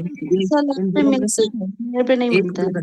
एक पे रखा जाता है, ठीक है, एक पे जो है SLR पे शायद मिलता है सर, CRR पे जो है ये मिलता रहता है, ठीक है। हाँ, जो गोल्ड ये सब उस पे मिलता है कैश पे। अच्छा एक चीज बताइए, लिक्विडिटी समझ में आता है आप लोगों को? Yes sir. ओके, आपको ये बताइए कि अगर जो है अगर एक बैंक अगर आरबीआई जो है वो इकोनॉमी में अगर रेपो रेट को बढ़ा दे, ठीक है, तो उसका क्या प्रभाव होगा लिक्विडिटी पे? रेपो कम लिक्विडिटी जाएगा सर, लिक्विडिटी कम कम हो हो जाएगा जाएगा, मार्केट में मार्केट में क्राइसिस हो जाएगा सर। अच्छा, और अगर अच्छा जैसे हम लोग पढ़े हैं कि सीआरआर तो वो बैंक वाणिज्यिक बैंकों के पास ही जमा होता है ना, आरबीआई के यस पास तो सर। जाता नहीं है। तो अगर आरबीआई सीआरआर को बढ़ा दे तो लिक्विडिटी बढ़ेगा कि घटेगा? सीआरआर में अगर पैसा बढ़ेगा तो घटेगा रिजर्व सर, में रहता है, घटेगा। घटेगा ही सर। करके बोलिए, एक जूही को पहले बोलने दीजिए, बोलिए जूही। सर सीआरआर जो होता है वो रिजर्व में रहता है, तो फिर लिक्विडिटी तो घटेगा ही, क्योंकि वो बैंक के पास रहे या कहीं रहे, मार्केट में तो नहीं ना आ रहा है। हाँ ओके ठीक है। देखिए मतलब कहने का मतलब ये है कि वो रहता भले ही बैंक के पास है लेकिन वो रिजर्व में रहता है, तो अगर उसको बढ़ाया जाता है तो भी लिक्विडिटी कम हो जाएगी, है ना। ओके, तो ये मॉनेटरी पॉलिसी से जुड़ा हुआ था ना ये सारा टर्म। Yes sir. ठीक है। ओएमओ क्या होता है? OMO open market operation. इसमें क्या होता है? सर इसमें बॉन्ड आरबीआई सेंट्रल गवर्नमेंट के बिहाफ पे बिहाफ पे बॉन्ड सिक्योरिटी को सेल और परचेज करती है सर, ताकि बिल्कुल लिक्विडिटी को मैनेज किया जाए। मैनेज किया जा सकते हैं, बहुत बढ़िया। अच्छा एक चीज बताइए, एक लास्ट क्वेश्चन पूछते हैं, ठीक है।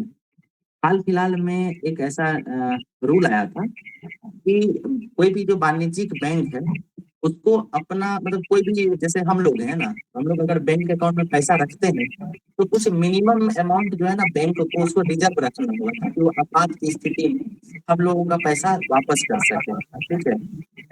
तो उसको जो है 1 लाख से 5 लाख बढ़ाया गया था, ठीक है। उस पैसा का जो है बैंक जो है उसको आरबीआई में संरक्षित रखती है, तो उस पे इंश्योरेंस भी किया जाता है, ठीक है। जो पैसा जमा होता है ना आपात के लिए उसका इंश्योरेंस किया जाता है, ठीक है। आपको आइडिया है इस बात का? सर रखती है ये तो पता, पर इंश्योरेंस किया जाता है ये नहीं पता। उस पैसा का जो इंश्योरेंस भी रहता है, आप लोग इकोनॉमिक जब और डिटेल में पढ़ेंगे बैंकिंग सिस्टम उसमें ये आएगा, ठीक है। उसके बाद हम लोग इस पे बात करेंगे। उसमें जो 15% रिजर्व रखा जाता है सर इन इमरजेंसी। नहीं वो 15% नहीं है वो, देखिए तो असल में क्या हुआ था कि एक बैंक था, बैंक ऑफ महाराष्ट्र है, कॉर्पोरेट बैंक था। तो वहाँ जो है ना अचानक पैसे की कमी हो गई थी, बैंक करप्ट हो गया था अचानक से। तो ये जो है ना इशू बढ़ा था बहुत, तो जो वित्त मंत्री है उन्होंने इस मार्जिन को बढ़ा दिया था, ठीक है। पहले 1 लाख रुपया ही जो था वो रिजर्व में रखा जाता था आज के लिए, अब उसको बढ़ाकर 5 लाख कर दिया गया है, ठीक है। ये 2 साल पहले बजट में ऐसा किया गया था, ये देखेंगे तो मिलेगा डिटेल में, ठीक है ना। Yes sir. आगे देखते हैं हम लोग करंट अफेयर्स। नीरज चोपड़ा के बारे में बात करते हैं। नीरज चोपड़ा सिल्वर मेडल जीते हैं, वही न्यूज है।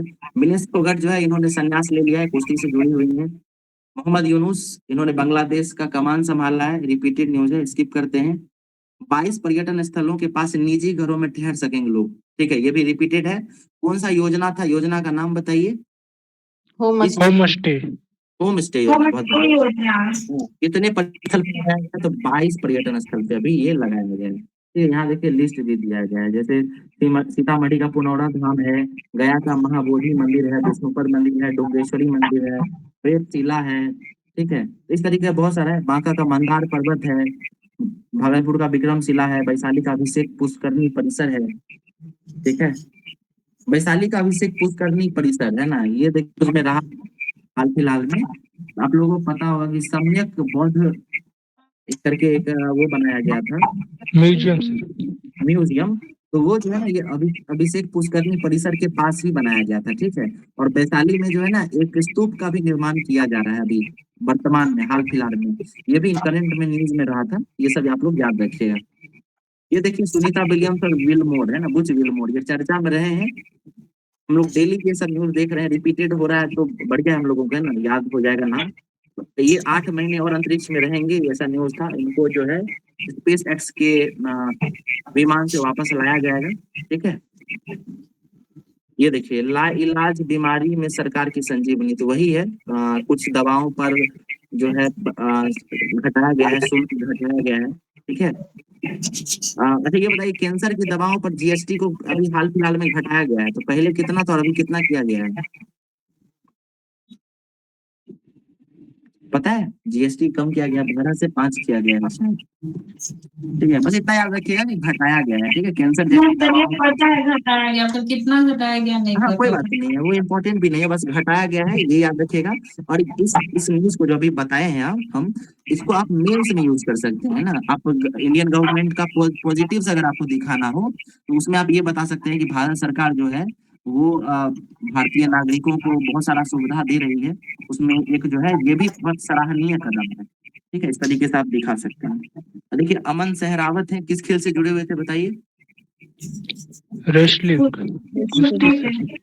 ओके, ये देखिए SC/ST में जो क्रीमी लेयर, सुप्रीम कोर्ट के द्वारा जो एक निर्णय दिया गया था कि SC/ST का वर्गीकरण किया जा सकता है। ठीक है, तो उसको केंद्र सरकार ने जो है उसको मना कर दिया है। ठीक है, तो ये जो है अश्वनी वैष्णव है, प्रसारण एवं रेल मंत्री भी हैं, सूचना प्रसारण मंत्री। तो ये जो है मीडिया के सामने आकर बोले थे कि इस तरीके का जो परियोजना है इसको लागू नहीं किया जाएगा। ठीक है, चलिए, जल्द ही ऑकलैंड में वाणिज्यिक दूतावास खोलेगा भारत।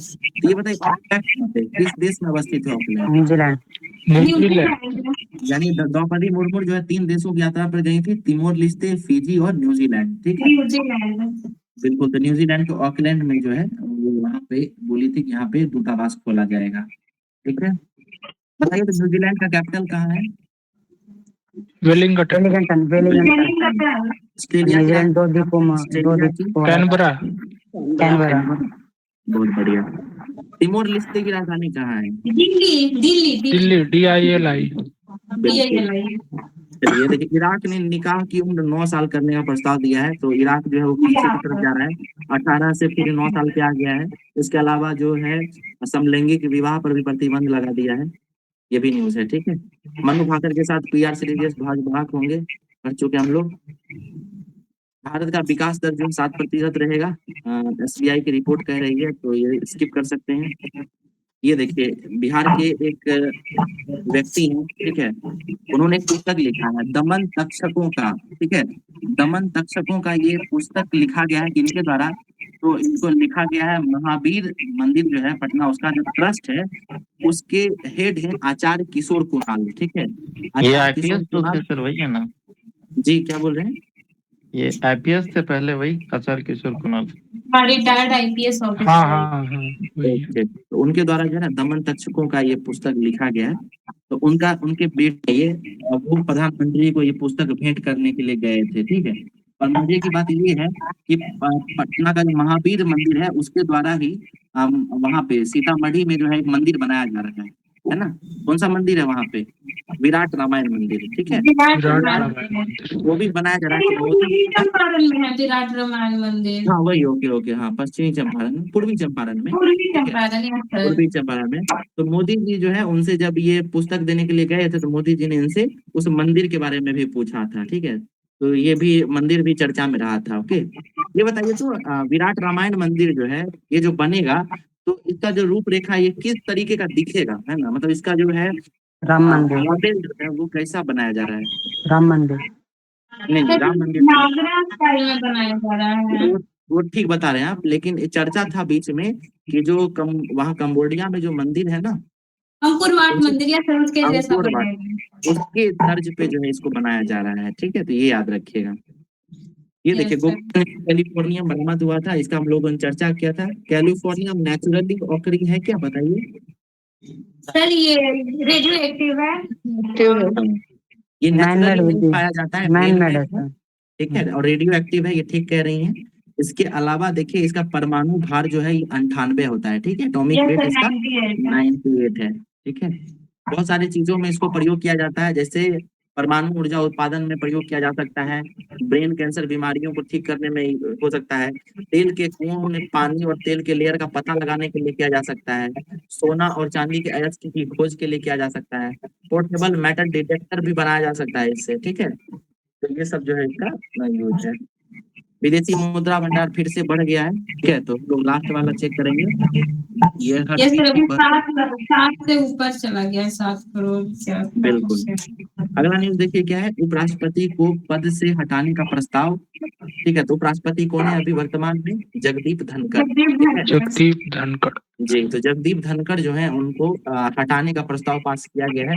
हुआ क्या था कि राज्यसभा का जो सदन है वो चल रहा था, तो उसमें जो ये जयाप्रदा मतलब जया बच्चन है, ठीक है, इनका और जो हमारे उपराष्ट्रपति हैं उनका कुछ बहस हो गया था, ठीक है। तो इसको लेकर जो है ये बात फिर तूल पकड़ा, मामला और गंभीर हुआ, और इसके बाद जो है जितने भी विपक्षी दल हैं, विपक्षी जो पार्टी है उसके द्वारा ये प्रस्ताव लाया गया कि उपराष्ट्रपति को हटाने का जो है प्रक्रिया किया जाए, लेकिन ये फिर धीरे धीरे स्थगित हो गया है, ठीक है। तो ये याद रखिएगा आप लोग। उसके देखिए बांग्लादेश से जुड़ा हुआ न्यूज है, वहां पे तो कू हो ही गया था, तख्ता पलट हो ही गया था। इसके अलावा वहां पे जो आवाज आता है पीछे से। जी म्यूट कर लीजिए। ओके, तो बांग्लादेश का जो सुप्रीम कोर्ट है उसके मुख्य न्यायाधीश का भी इस्तीफा दिलाया गया वहां पे, ठीक है। और इनका इस्तीफा इसलिए दिलाया क्योंकि आप याद करेंगे कि यहाँ पे जो रिजर्वेशन से जुड़ा हुआ मामला था वो सुप्रीम कोर्ट में भी गया हुआ था, लेकिन सुप्रीम कोर्ट से भी जो विद्रोही लोग थे, जो भी वहां पे लोग थे, उनको कोई सहायता नहीं मिला था, कोई सहूलियत नहीं दिया गया था, इसलिए वहां के सुप्रीम कोर्ट के जो न्यायाधीश थे उनको भी हटा दिया गया है, ठीक है। तो ये याद रखिएगा, ठीक है। तो न्यायाधीश का नाम क्या था? तो अब्दुल हुसैन था, ठीक है, अब्दुल हसन। उन्होंने इस्तीफा दे दिया था। गया की ब्रह्मयोनी पहाड़ियों में खोजे गए 3 औषधीय पौधे। गया में ब्रह्मयोनी पहाड़ी है, ठीक है, 3 पौधा ढूंढा गया है, तो कौन कौन सा है? एक गुड़मार, ठीक है, दूसरा क्या है? पिथिसेलियम डुल्स है, पिथिसेलियम डुल्स, और तीसरा है जीजीफस जोजोबा, ठीक है। ये 3 है, और ये मधुमेह वगैरह से जुड़ा हुआ, डायबिटीज से जुड़ा हुआ है, या इसके अलावा और भी बहुत सारी बीमारियां हैं। तो ये याद रखिएगा, ब्रह्मयोनी पहाड़ी से जुड़ा हुआ है और ये गया में है, ठीक है। इसको स्किप कर सकते हैं, उतना इम्पोर्टेंट नहीं है। म्यूचुअल फंड आइडिया होगा आप लोगों को, एसआईपी पढ़े थे हम लोग, बताइए एसआईपी का फुल फॉर्म क्या होता है? Systematic investment planning. बढ़िया, ठीक है। और ये आंकड़ा किस तरीके से बांग्लादेश पूर्वी पाकिस्तान में हिंदुओं की आबादी घटी है, तो 1951 में ये 22% के आसपास हुआ करती थी। उसके अलावा फिर 1974 यानी जब बांग्लादेश बना तो उस समय 13.5% था, और वर्तमान में 2022 में जो है ये 8% के आसपास रह गया है, ठीक है। ये चीज याद रखिएगा। ये देखिए, उच्च शिक्षण संस्थानों में शोधार्थी को अब हर माह मिलेगा 15,000 रुपए। तो ये बिहार गवर्नमेंट के द्वारा एक बढ़िया स्कीम लाया जा रहा है। जितने भी लोग हायर एजुकेशन से जुड़े हुए हैं, उसमें जो रिसर्च या इस तरीके के फील्ड से जुड़े होंगे, उनको प्रति माह जो है 15,000 रुपया दिया जाएगा, ठीक है। तो ये हायर एजुकेशन को प्रोत्साहित करने के लिए ये दिया जा रहा है। अच्छा, ये बताइए कि बिहार गवर्नमेंट जो है वो हायर एजुकेशन में ग्रॉस इनरोलमेंट रेशियो, ठीक है, इसको बढ़ाने का बात किया, तो उसका लक्ष्य क्या है? 2030 तक कितना करना चाहती है ये बताइए। न्यू एजुकेशन पॉलिसी के तहत भी इसका चर्चा किया गया था। हायर एजुकेशन में ग्रॉस इनरोलमेंट रेशियो कितना किया जाना है? कितनी 30% करना था ना, फिर आगे बढ़ा के इसको 35% भी करना था, ठीक है। ध्यान रखिएगा ये चीज। पदक तालिका है जो अभी ओलंपिक हुआ है उसका, तो उसमें टॉप पे जो है वो यूएसए रहा है, ठीक है। और भारत का स्थान कौन सा रहा है? 71वां रहा है। उसके बाद पाकिस्तान का भी याद रखिएगा, तो पाकिस्तान चूंकि एक ही गोल्ड जीता था, लेकिन चूंकि वो गोल्ड जीत चुका है इसलिए भारत से आगे है, और उसका स्थान जो है 62वां था, ठीक है। तो ये याद रखिएगा।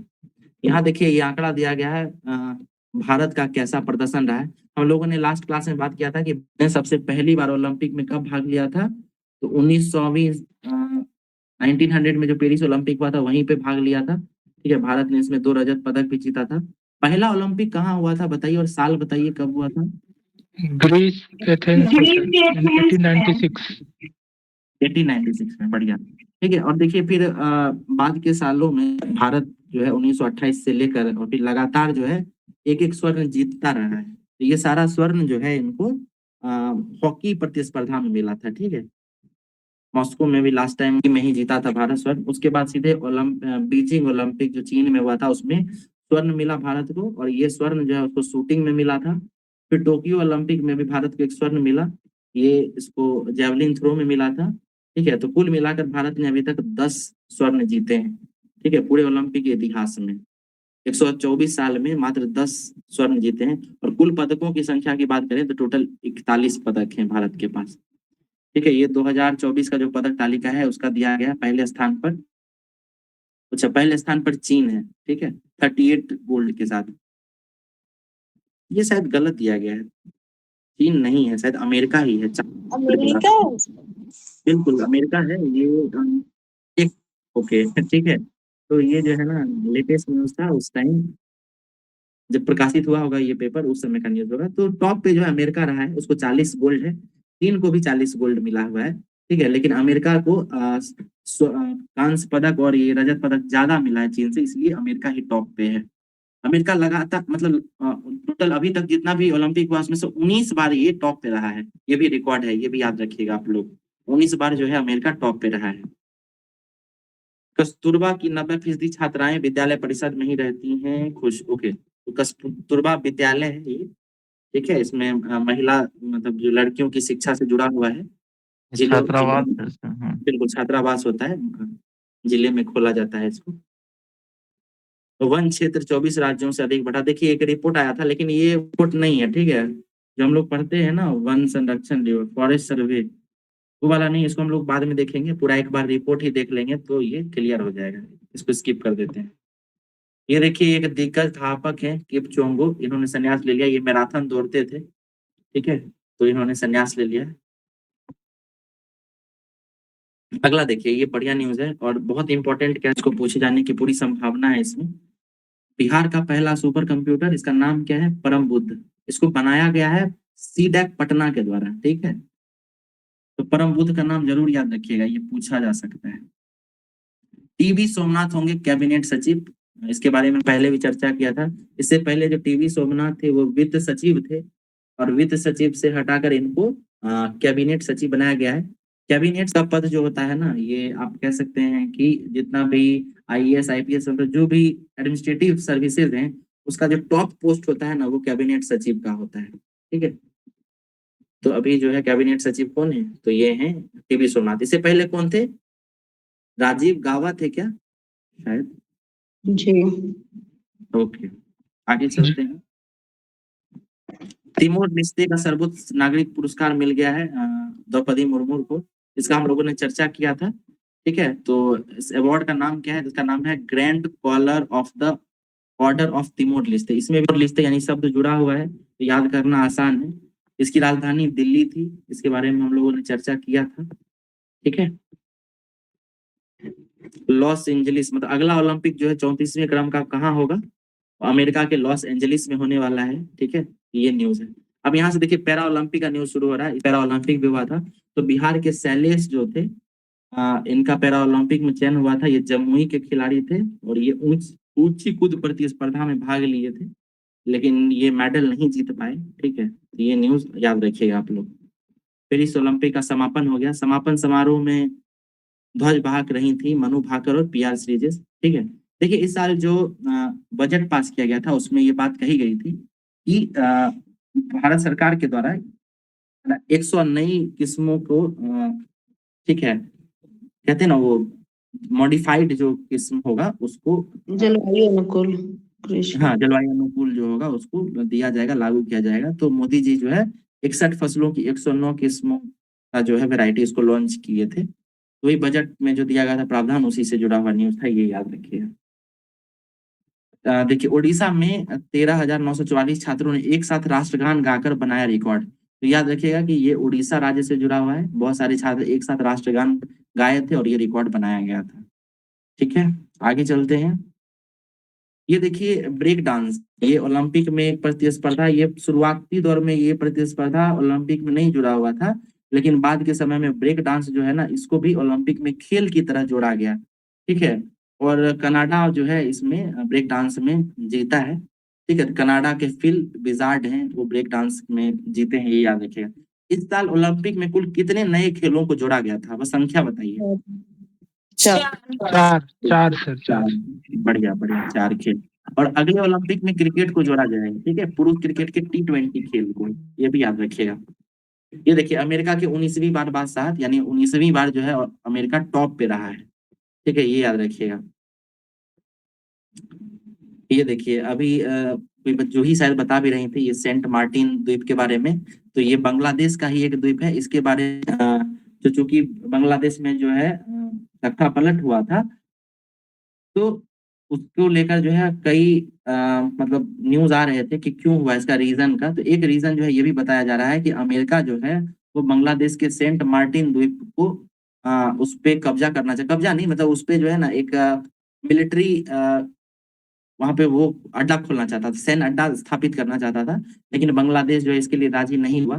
तो ऐसा माना जा रहा है कि वहां तख्ता पलट कराने में अमेरिका का भी हाथ है, लेकिन ये सब स्पेक्यूलेशन है, ठीक है। सरकार की तरफ से ऐसा कोई पुष्टि नहीं किया गया है। अगला देखते हैं, ये वही तालिका है, लास्ट फाइनल यही था, हमें टॉप पे रहा था 40 पदक के साथ, फिर चीन को भी 40 पदक मिले थे, ठीक है। भारत की अगर बात करें तो भारत 71वें स्थान पर रहा था। ये न्यूज स्किप कर सकते हैं, अगला देखते हैं, इसको भी छोड़ सकते हैं। ये देखिए बढ़िया न्यूज है, आगे का पूछा भी जाता है कि ऑस्ट्रेलियाई संसद में जो है रानी मुखर्जी और करण जौहर ये दोनों गए थे और उसको संबोधित किए थे। तो ये समझिए कि एक तरीके से हम लोगों के जो जितने भी एक्टर एक्ट्रेसेस होते हैं ये एक एम्बेसडर का भी काम करते हैं, ठीक है। विश्व में भारत का जो प्रतिनिधित्व भी करते हैं ये लोग, तो इनको ऑस्ट्रेलियाई संसद में भाषण देने का मौका लगा था। तो नाम याद रखिएगा, रानी मुखर्जी और करण जौहर, ये दोनों वहां पर गए थे ऑस्ट्रेलिया में, ठीक है। Indian film festival of Melbourne, ठीक है, इसमें ये लोग गए हुए थे और वहां जो है भाषण देने का इनको मौका लगा था संसद के अंदर, ठीक है। उसके बाद देखिए हम लोगों ने जनवरी महीने का जब करंट अफेयर्स देखा था, उसमें मोहम्मद यूनूस जो अभी बांग्लादेश के सरकार के प्रमुख बने हुए हैं, उनके ऊपर देखे थे कि एक केस दायर हुआ था, ठीक है। उस पे श्रम कानून के उल्लंघन को लेकर जो है उनको 6 महीने का कारावास दिया गया था। तो उसको जो है उस मामले से मोहम्मद यूनूस को बरी कर दिया गया है, ठीक है। तो ये न्यूज छपा था। ये देखिए महिला जो है ये चैंपियन बनी है मैराथन में, नीदरलैंड की सिफाना हसन इनका नाम है, ठीक है। तो स्किप कर सकते हैं, ये सारी नाम आप अभी पढ़ तो लेंगे लेकिन ये आप एग्जाम तक नहीं ले जाएंगे, भूल जाते हैं। ये देखिए उम्मीद क्या है, पहली बार 2026 में उड़ेगा, उड़ान भरेगा, ठीक है। अब देखिए ये है क्या, एक लड़ाकू विमान बनाया जा रहा है, ठीक है। इसका नाम क्या है, LCA Mark 2। ये 4.5 4.5वीं पीढ़ी का पहला विमान होगा भारत का, ठीक है। नाम क्या है इसका, इसका नाम है LCA Mark 2, ठीक है। तो इसको मार्च 2026 तक उड़ान भरने के लिए तैयार किया जाएगा, नाम जरूर याद रखिएगा। अच्छा ये बताइए कि वर्तमान में विश्व में 5वीं पीढ़ी का कोई फाइटर प्लेन है क्या, और अगर है तो उसका नाम क्या है 5वीं पीढ़ी का, किन्हीं को आइडिया है इसके बारे में? इस बार ये यूपीएससी में भी पूछा गया था 4-5। सर राफेल है क्या? नहीं मैम, राफेल भी नहीं है। अभी दुनिया में किसी देश के पास 5वीं पीढ़ी का नहीं है वो, ठीक है। तो याद रखिए, इस बार यूपीएससी में 2024 का जो प्रीलिम्स हुआ था उसमें ये सवाल पूछा गया था, 4-5 इस तरीके के विमान का नाम दिया गया था और बोला गया था कि कौन सा है जो 5वीं पीढ़ी का है। तो बाद में पता चला कि कोई भी विमान जो है वो 5वीं पीढ़ी का अभी तक बना ही नहीं है विश्व में, ठीक है। तो इस तरीके का भी क्वेश्चन पूछा जाने लग गया है, ये याद रखिएगा। अभिनव बिंद्रा को ओलंपिक ऑर्डर से सम्मानित किया गया है, ठीक है। तो ये न्यूज हम लोगों ने जब ओलंपिक के बारे में पढ़ा था उसमें भी देखे थे। ये दूसरे भारतीय व्यक्ति हैं जिनको ये सम्मान दिया गया है। पहले व्यक्ति कौन रहे थे? इंदिरा गांधी, बिल्कुल। ये देखिए नटवर सिंह भारत के विदेश मंत्री रह चुके थे, इनका निधन हो गया है, ठीक है। तो नटवर सिंह का नाम जरूर याद रखिएगा। बुद्धदेव भट्टाचार्य के बारे में आज हम लोगों ने पढ़ा था, वो कौन थे बताइए? वेस्ट वेस्ट बंगाल के बंगाल के सीएम से, सीएम। मतलब फॉर्मर सीएम। बिल्कुल। और यामिनी कृष्णमूर्ति कौन थी? ये नृत्यांगना थी। बिल्कुल। कुचिपुड़ी और भरतनाट्यम। भारतनाट्यम से, बहुत बढ़िया। देखिए नेपाल में यूपीआई लेनदेन की संख्या 1 लाख के पार हो गया है, ठीक है। तो नेपाल जो है UPI unified payment interface use कर रहा है, ठीक है। ये देखिए ये एक आर्टिकल छपा था कि भारत के जितने भी पड़ोसी देश हैं हर तरफ कुछ ना कुछ राजनीतिक रूप से अस्थिरता है, ठीक है। जैसे पाकिस्तान की बात करेंगे तो यहाँ तो है ही, यहाँ पे आर्थिक संकट भी गहराया हुआ है। अफगानिस्तान का बात कीजिए, यहाँ पे तालिबान का संकट है।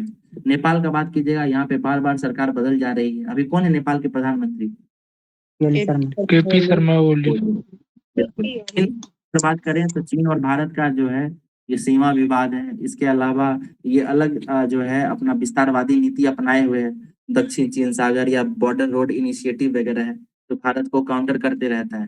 म्यांमार की बात करें तो यहाँ पर अभी जो है डेमोक्रेसी थी, लेकिन अभी वर्तमान में सैन्य शासन है। ठीक है, तो भारत के साथ अभी भी संबंध मधुर नहीं है। देश के साथ स्थिति अच्छा था, अभी वर्तमान वहां भी तक था, पलट हो गया है।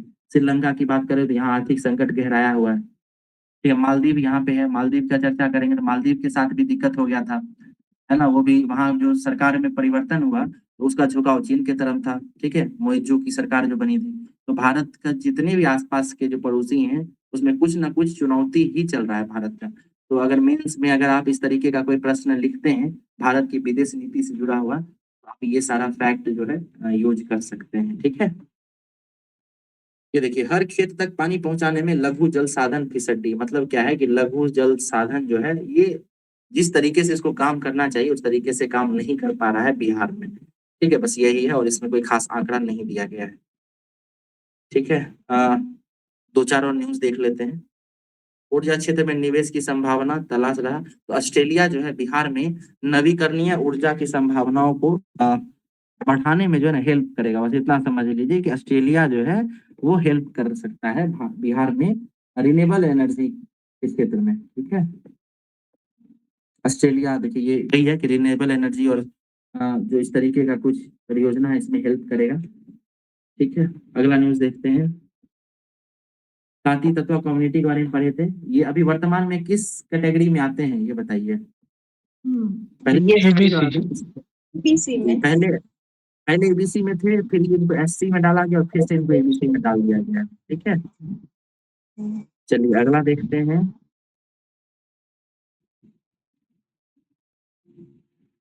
हाँ ये देखिए, ये NFRA रैंकिंग आई है। ठीक है, तो उसमें जो है बिहार के IIT, NIT, एम्स और IIM सबकी स्थिति बेहतर हुई है, रैंक में इजाफा हुआ है। IIT पटना जो है 34वें स्थान पर आ गया है, NIT पटना 55वें स्थान पर आ गया है, IIM बोध गया है वो 33वें स्थान पर आ गया है। ठीक है, इस तरीके का। ये बताइए IIM जो बोध गया है वहां का दीक्षांत समारोह हुआ था, उसके मुख्य अतिथि कौन थे? जगदीप धनखड़। जगदीप धनखड़। बिल्कुल, है ना। चलिए, ये वही यूनिवर्सिटीज रैंकिंग है। ठीक है, तो उसमें जो है IIT मद्रास लगातार जो है टॉप किया है। ठीक है, कॉलेज श्रेणी में। यूनिवर्सिटीज में अगर बात किया जाए तो IISc बेंगलुरु। बेंगलुरु जो है ये टॉप पे रहा है। मैनेजमेंट कैटेगरी में IIM अहमदाबाद टॉप पे रहा है। ठीक है, कॉलेज की कैटेगरी की बात की जाए तो उसमें हिंदुजा कॉलेज है दिल्ली यूनिवर्सिटी का, वो टॉप पे रहा है। ठीक है, इनोवेशन कैटेगरी में IIT बॉम्बे टॉप पे रहा है। ये सब कुछ जो है टॉप पे है। ये देखिए, डेंगू पर 50% से अधिक प्रभावी है क्यूडेंगा वैक्सीन। तो ये देखिए एक वैक्सीन है क्यूडेंगा, इसका नाम याद रखिएगा, डेंगू से जुड़ा हुआ है। ठीक है, डेंगू के लिए वैक्सीन दिया जा सकता है। ठीक है, तो आज हम लोगों ने बहुत सारा न्यूज देख लिया है, लगभग 150 के आसपास न्यूज देखे थे। इसमें से बहुत सारा हम लोगों को पहले से भी पढ़ा हुआ था, तो रिपीटेड न्यूज मिल रहा था, तो अच्छी बात है। ठीक है, अब आगे का न्यूज जो है उसको हम लोग कल देखेंगे, और कल और परसों हो सकता है अगस्त का जितना भी न्यूज है वो खत्म हो जाए। ठीक है।